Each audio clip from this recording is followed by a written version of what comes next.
আসসালামু আলাইকুম everyone, welcome back to my channel. কাছে এবং দূরের যে যেখান থেকে আমার ভিডিওটি দেখছেন, আশা করছি আল্লাহর রহমতে ভালো আছেন। আজ আপনাদের জন্য নিয়ে এসেছি শুধুমাত্র আটা দিয়ে চায়ের সঙ্গে খাওয়ার মতো দারুণ মুচমুচে নাস্তা রেসিপি। তো চলুন শুরু করি। একটি মিক্সিং বলে নিয়ে নিচ্ছি 1 কাপ আটা, দিয়ে দিচ্ছি স্বাদমতো লবণ, এখন দিয়ে দিচ্ছি 1 টেবিল চামচ রান্নার রেগুলার তেল। এখন হাতের সাহায্যে ভালোভাবে মিশিয়ে নিচ্ছি। পানি দিয়ে একটি ডো তৈরি করে নিব। অল্প অল্প করে পানি দিতে হবে এবং আটার সাথে মিশাতে হবে। একসাথে বেশি পানি দিতে যাবেন না, তাহলে ডোটি অনেক নরম হয়ে যাবে। এভাবে ভালোভাবে মিশিয়ে একটি মসৃণ ডো তৈরি করে নিব। এই তো ডোটি রেডি হয়ে গিয়েছে। এখন এই ডোটিকে 10 মিনিটের জন্য রেস্টে রেখে দিতে হবে। 10 মিনিট পর ফিরে আসলাম। এই তো ডোটা অনেকটাই স্টিকি হয়ে গিয়েছে। এখন এখান থেকে লেচি কেটে নিয়েছি। একটা লেচি নিয়ে একটা বড় রুটি তৈরি করে নিব।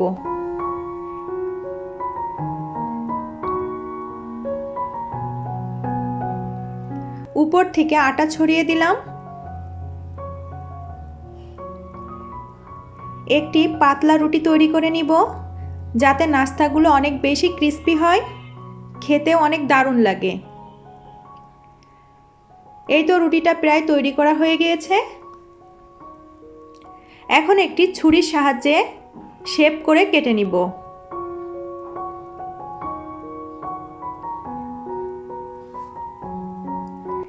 এভাবে লম্বালম্বিভাবে কেটে নিব প্রথমে।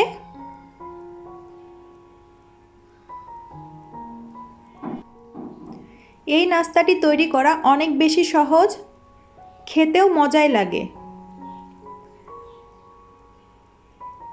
যখন চায়ের সঙ্গে কিছু নাস্তা খাওয়ার প্রয়োজন হয়, তখন এই নাস্তাটি আমার কাছে মনে হয় পারফেক্ট।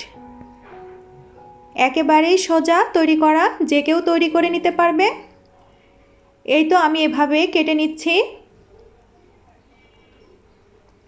এভাবে সবগুলো নাস্তা আমি তৈরি করে নিব। একটি প্যানে পর্যাপ্ত তেল দিয়ে নিলাম।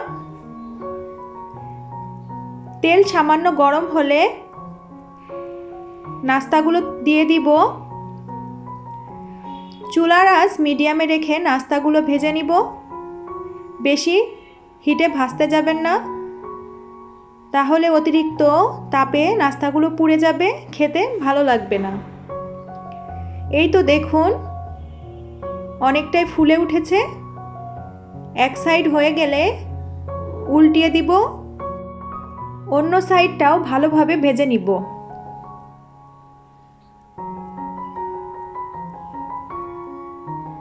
এই তো রেডি হয়ে গেল মুচমুচে নাস্তা।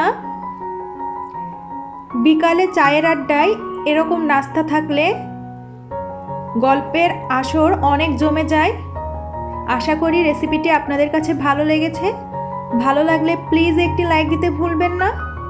এরকম আরও সহজ রেসিপি আমার চ্যানেলে পেতে চাইলে চ্যানেলটি সাবস্ক্রাইব করেও নিতে পারেন। দেখুন নাস্তাগুলো কতটা ক্রিস্পি হয়েছে। আজকের মতো বিদায় নিচ্ছি। আল্লাহ হাফেজ।